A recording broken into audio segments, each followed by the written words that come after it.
একদা রাসূল সাল্লাল্লাহু আলাইহি ওয়াসাল্লাম মসজিদের মধ্যে ঢুকে দেখলেন আবু উমামা নামক একজন আনসারী সাহাবী সেখানে একা একা বসে আছে।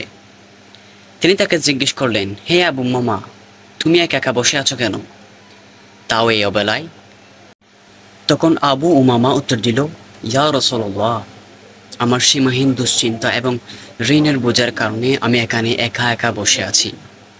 একথা শুনে রাসূল সাল্লাল্লাহু আলাইহি ওয়াসাল্লাম তাকে বললেন, হে আবু মামা, আমি তোমাকে এমন একটি দোয়া শিখিয়ে দিব যেটি পাঠ করলে আল্লাহ তাআলা তোমার সকল দুশ্চিন্তা দূর করে দিবেন এবং তোমার ঋণ পরিশোধের ব্যবস্থা করে দিলেন। সেই দোয়া শিখে আবু মামা সে অনুযায়ী আমল করার পর আল্লাহ তাআলা তার সকল দুশ্চিন্তা দূর করে দিলেন এবং তার ঋণ পরিশোধ করার ব্যবস্থা করে দিলেন। এবার চলুন দেখে আসি সেই দোয়াটা কি ছিল।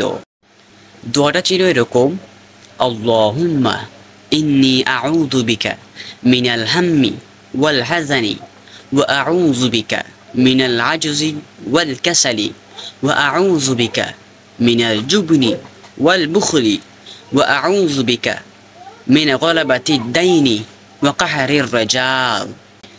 এর অনুবাদ হলো এরকম: হে আল্লাহ, আমি আপনার কাছে দুশ্চিন্তা ও অস্থিরতা থেকে আশ্রয় চাই। আমি আশ্রয় চাই অক্ষমতা ও অলসতা থেকে। আপনার কাছে আশ্রয় চাই ভীরুতা ও কার্পণ্য থেকে।